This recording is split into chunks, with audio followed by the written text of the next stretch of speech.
வணக்கம் AstraStocksTamil viewers. Stock market சீரீஸில் இன்றைக்கி நம்ம பார்க்க போகிற வீடியோ எதை பற்றி அப்படின்னு சொல்லிட்டு பார்த்தீங்கன்னா, இண்டெக்ஸ் ஃபண்டில் பற்றின 2023யோட அப்டேட்ஸும் அண்ட் நம்ம எதெல்லாம் இந்த ETFல இன்வெஸ்ட் பண்ணலாம் அப்படின்னு சொல்லிட்டு இந்த வீடியோவில் பார்க்கலாம். நிறைய பேருக்கு இண்டெக்ஸ் ஃபண்டில் உள்ள சந்தேகம்லாம் ஓவராலாக இந்த வீடியோவில் நான் கவர் பண்ணுறேன். ஃபர்ஸ்ட் நம்ம இண்டெக்ஸ் ETFல இருந்து நம்ம பார்ப்போம். நம்ம சேனலில் இண்டெக்ஸ் ETF, இண்டெக்ஸ் ஃபண்ட் அப்படின்னா என்ன அப்படின்னு சொல்லிட்டு கம்ப்ளீட் அண்ட் டீட்டெயிலாக நம்ம சேனலில் இதை பற்றி தானே வீடியோ போட்டிருக்கிறேன்.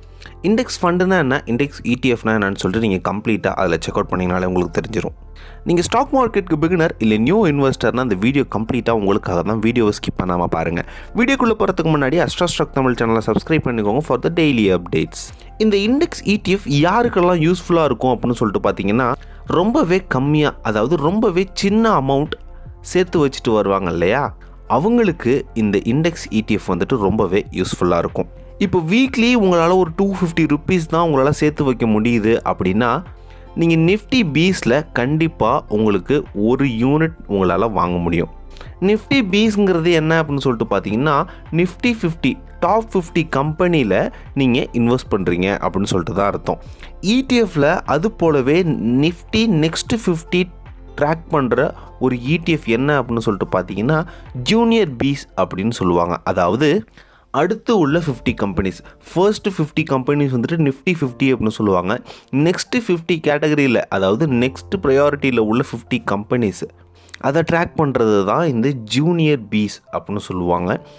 இதில் ஒரு யூனிட்டோட ரேட் பார்த்தீங்க அப்படின்னா 445 ருபீஸ் இருக்குது. ஸோ உங்கள்கிட்ட ஒரு 500 ருபீஸ் நீங்கள் வீக்லி உங்களால் சேவ் பண்ண முடியுது அப்படின்னா இதில் நீங்கள் கண்டிப்பாக ஒரு யூனிட் வாங்கலாம். அடுத்து பார்த்தீங்கன்னா மிட் 150 பீஸ் அப்படின்னு சொல்லுவாங்க. நீங்கள் கைட் இல்லைன்னா உங்களுடைய ட்ரேடிங் பிளாட்ஃபார்மில் இது மாதிரியே மிட் 150 பீஸ் அப்படின்னு சொல்லிட்டு நீங்கள் அடிச்சிங்கனாலே உங்களுக்கு வந்துடும். இதில் நீங்கள் மிட் கேப் 150 ஸ்டாக்ஸில் இன்வெஸ்ட் பண்ணி, அதாவது ட்ராக் பண்ணி வர ETFல நீங்கள் இன்வெஸ்ட் பண்ணுவீங்க. இதோட 1 யூனிட் ப்ரைஸ் எவ்வளோ அப்படின்னு சொல்லிட்டு பார்த்தீங்கன்னா 120 ருபீஸ் இருக்குது. ஸோ உங்கள்கிட்ட ஒரு 250 ருபீஸ் வச்சுருந்தீங்க அப்படின்னா நீங்கள் தாராளமாக அதில் 2 யூனிட்ஸ் உங்களால் வாங்க முடியும். இது மாதிரி நீங்கள் பண்ணுறது என்ன அப்படின்னு சொல்லிட்டு பார்த்தீங்கன்னா, டாப் 250 இந்தியன் கம்பெனிஸில் நீங்கள் ஃபார்எவர் இன்வெஸ்ட் பண்ணுறீங்க அப்படின்னு சொல்லிட்டு அர்த்தம். சில பேர் யோசிப்பாங்க, நான் எப்போவுமே இந்தியாவில் இருக்கிற டாப் 250 கம்பெனிஸில் இன்வெஸ்ட் பண்ணணும், அது எந்த கம்பெனியாக இருந்தாலும் பரவாயில்ல, நான் டாப் 250 கம்பெனிஸில் என்னோடய இன்வெஸ்ட்மெண்ட் இருந்தால் எனக்கு கொஞ்சம் சேஃப் அண்ட் செக்யூராக இருக்கும் அப்படின்ட்டு நினைக்கிறவங்க இந்த நிஃப்டி பீஸில் ஆர் ஜூனியர் பீஸில் ஆர் மிட் 150 பீஸில் உங்களுடைய அமௌண்ட்டை ஈக்குவலாக, அதாவது 1000 ருபீஸ் 1000 ருபீஸ் 1000 ருபீஸ்னு பிரித்து நீங்கள் இன்வெஸ்ட் பண்ணுறீங்க அப்படின்னா உங்களுக்கு நிஃப்டி பீஸில் ஒரு 5 யூனிட்ஸும், ஜூனியர் பீஸில் ஒரு 2 யூனிட்ஸும் அண்ட் மிட் 150 பீஸில் ஒரு 8 யூனிட்ஸும் உங்களால் வாங்க முடியும்.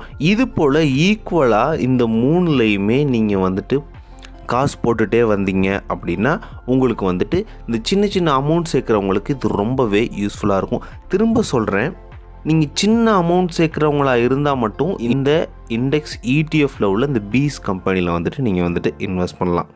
ஏன் அப்படின்னு சொல்லிட்டு பார்த்தீங்கன்னா, நீங்கள் ஒரு வாட்டி இன்வெஸ்ட் பண்ணும் போதும் ஐநாவை நீங்கள் செக் பண்ணணும். அண்ட் இந்த பீஸில் ஆட்டோமேட்டட் சிப் போட முடியாது. இதெல்லாம் தாண்டி நீங்கள் லிமிட்டில் தான் இந்த யூனிட்ஸை உங்களால் வாங்க முடியும். ஸோ சின்ன சின்ன அமௌண்ட் நீங்கள் சேவ் பண்ணுறவங்களா இருந்தால் இந்த இண்டெக்ஸ் ETFல பீஸ் கம்பெனிஸில் நீங்கள் இன்வெஸ்ட் பண்ணுறீங்க அப்படின்னா உங்களுக்கு ரொம்பவே யூஸ்ஃபுல்லாக இருக்கும்.